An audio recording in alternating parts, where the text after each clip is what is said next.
Walker. My book would have included a really pathetic scene in which I would have put some kind of paste together out of ground up seaweed in the oven and made some kind of hardtack. I wouldn't have had any idea how to do any of that stuff. And I definitely owe it to Barbara. The Little House Cookbook was published in 1979, and it continues to be one of the most relevant and important contributions to the study of the Little House series. I really believe that you can't overestimate what Barbara has accomplished with this book. At the age of 40, she read the Little House books and realized in this chronicle of the Ingalls and Wilder families that there was another story being told there, a story about a vanishing way of life, about poverty and wealth and family traditions and love. And Barbara Walker interpreted that story for us and brought it to life in the pages of recipes that allow us to continue the story and understand it on a deeper level. So thank you. I introduce Barbara Walker.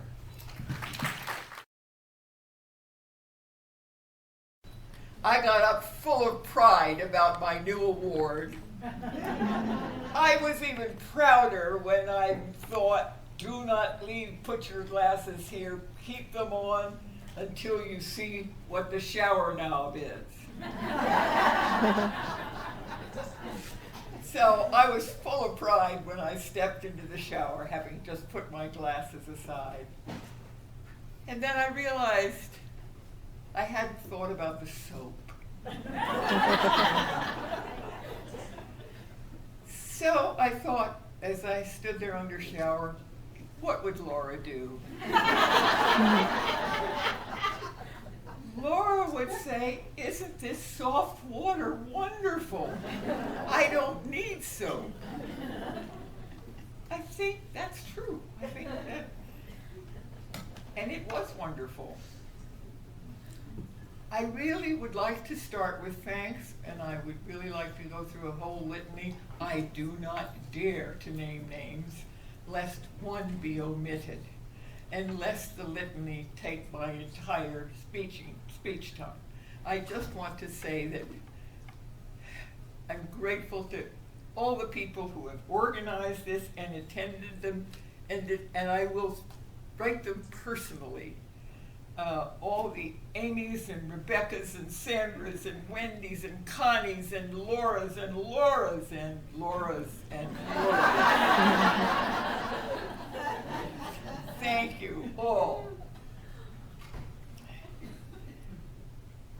The question, what would Laura do for me, raises the question of which Laura. There are at least 3 Lauras, possibly more.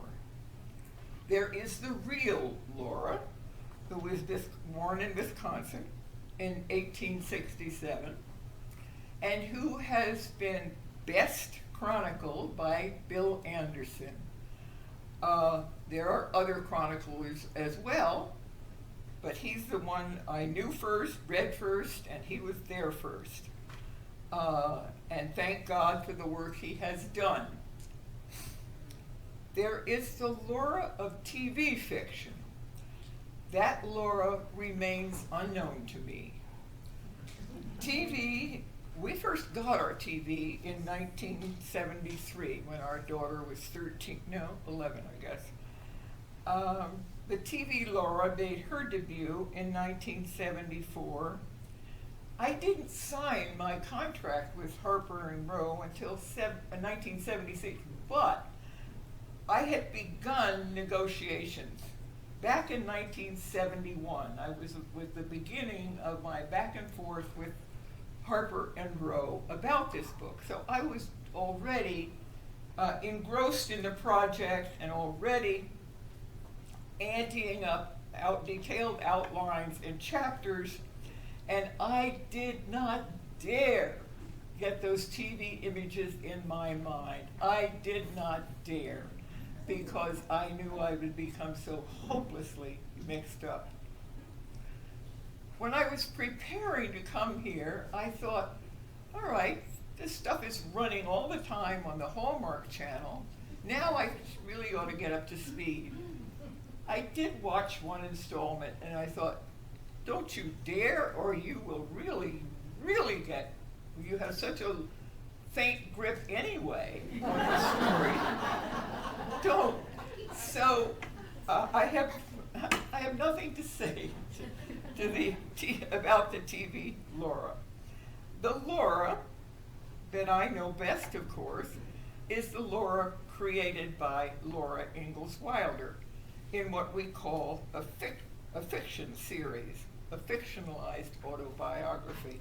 Why fiction? Because it left out all the really sad parts. I met that Laura. I didn't meet that Laura until I was 40 years old. Now, you are really going to think I am really a piker.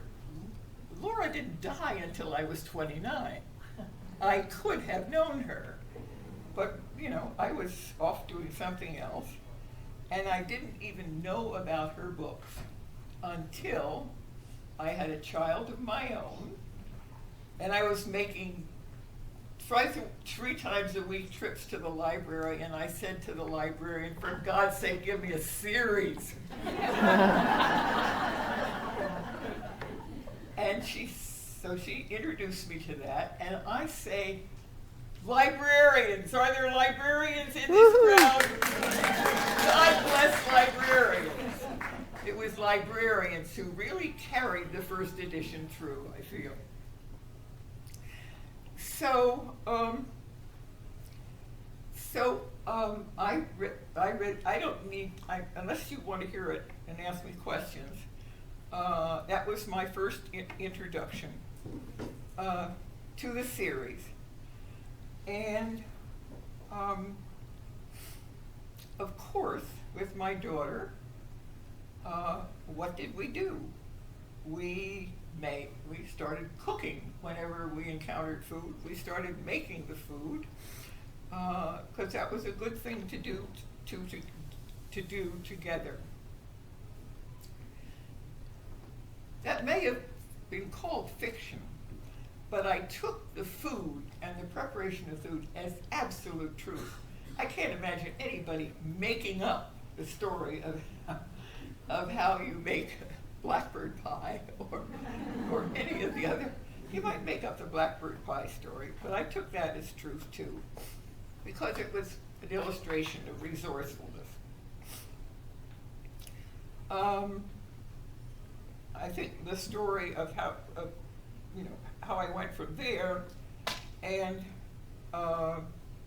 got to write the book and got the contract is known by most of you. As a 40-year-old and as a parent, I started with a different view of Laura. I did not identify with Laura. I'm not sure I even identified with Caroline, although she interests me. She remains the most mysterious figure in the whole canon.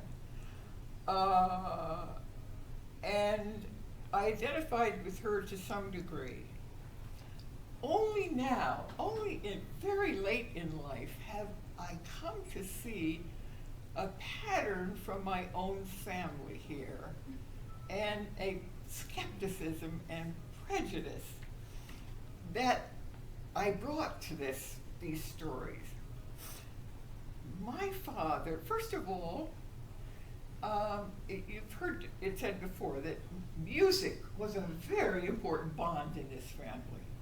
Music is one of the glues in this whole family, and music was one of the glues in my family.